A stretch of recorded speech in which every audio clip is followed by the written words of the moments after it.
the best of activism and journalism. Thank you for watching Griot Nation and Griot Nation News. My name is Chris Stevenson. I'm here with the longtime community organizer, the man that's put on some great events under the caption of Umoja, and also the organizer of the State of Black Buffalo. And I can't even, I'll be probably here probably half the night thinking of other, all the other events that you put on that I've had the privilege of being at some of them. His name is Mr. William Peoples, or Bill Peoples as we call him. How are you doing today, sir? Good. How are you? Good. Today was the Convening of the Elders. What made you come up with that idea? That's a good question. I've always respected intelligence, no matter where it came from. You know, whether it's like the expression from the mouths of babes, or whether you're sitting with your parents or your grandparents or any older people that have a certain amount of knowledge and they're willing to share it. So it was a natural offshoot of our very first affair, which we called a town meeting, and that was moderated by, I think, first of all, I think it was in the year 2000 when we first founded Umoja Incorporated, and it was moderated by Derek Bird, and we had panelists including Judge McLeod, Richard Nelson, Asar Africa, Willie Warren. It was at the Kennedy Place, and it was an extension of that. It was like reaching out to the community, you know, asking various people to come and participate and share their knowledge. Yeah, you are a long-time businessman anyway. You have Bus Stop Liquor, and you the store at the corner. I forget the name of the store. Well, it's Western New York Brothers now, but it was a Umoja okay, all right. food store. Yeah, and Umoja, that's the word taken out of the Kwanzaa. Right, the first principle of Kwanzaa, meaning unity. That's it. And I remember the radio show Umoja, which you guys had a guest on. You had me as a guest on a couple of times. Right. You know, wonderful show on 1270 AM with Mark Fuller. Yeah, that was a good run for what it lasted. And that was very, very successful. And you know, it all really tied together. So the Convening of the Elders was a natural progression of all of the things that we had been doing prior to that. What's the story for the future as far as that's concerned? Convening of the Elders. You're going to have another event like this next year? Well, we're already looking forward to next December because this one was successful. Last December was successful, and I had to look at some pictures about the year before that, you know, and I realized, you know, that was successful also because Sam had some in his iPad or iPhone, whatever they call it. And but one of the most distinctive features of last year that I remember was the fact that people stayed right to the end, which was a good sign because a lot of times you have people, for whatever reason, leaving before the program is over. Right, eating, right? Yeah, right. Well, you guys make great food. I'll tell you that. So yeah, I'm usually not able to move after one of your events.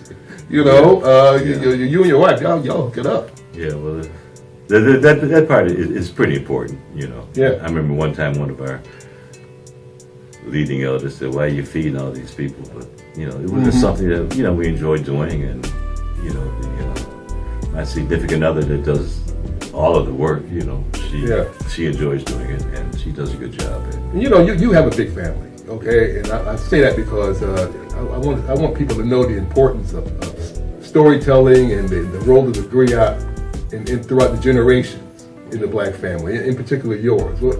How does that work with you? Well, my immediate family is relatively large. You know, it's not that it's, you know, it's always room for improvement. You know, but you know, just today, for example, to have my youngest son read a letter from my second oldest son, you know, was significant. And to have my second youngest son, you know, help out with the setup, you know, all of that is good.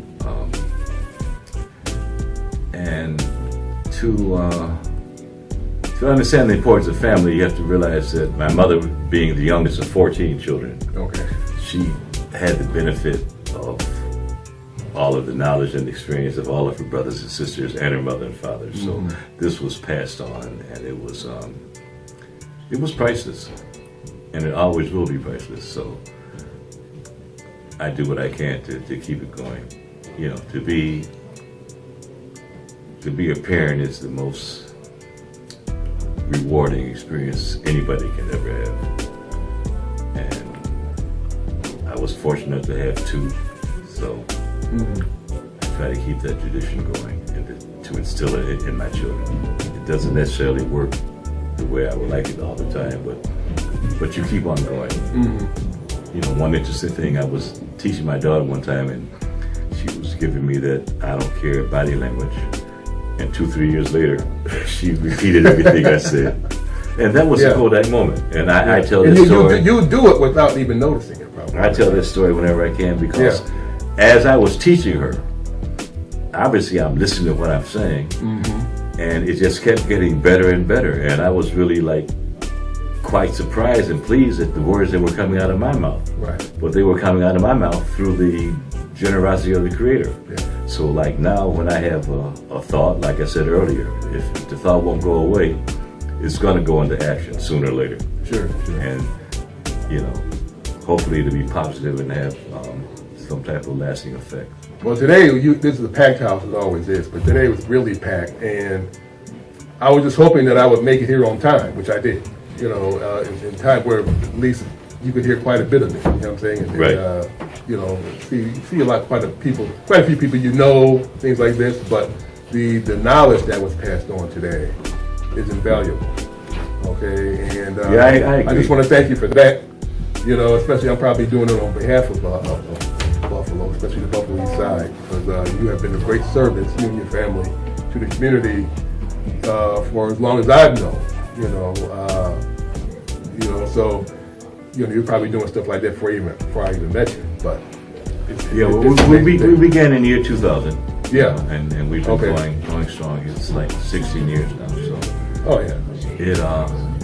it feeds on itself, and it's not work. It's a labor of love. It's something that I look forward to doing, and then sitting there today, listening to the words that were spoken, it's inspiring.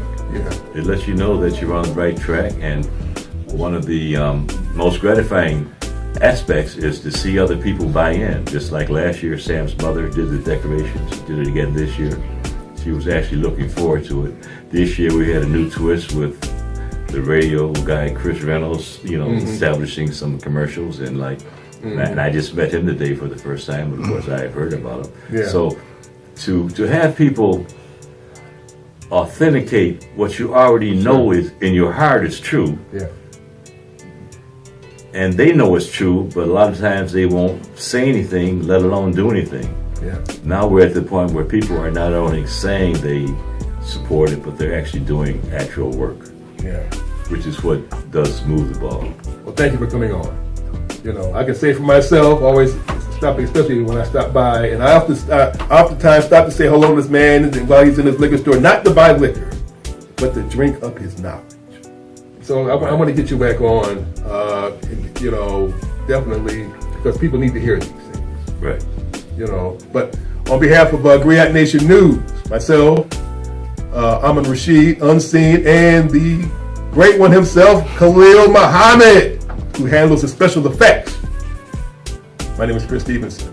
You all have a wonderful and safe week.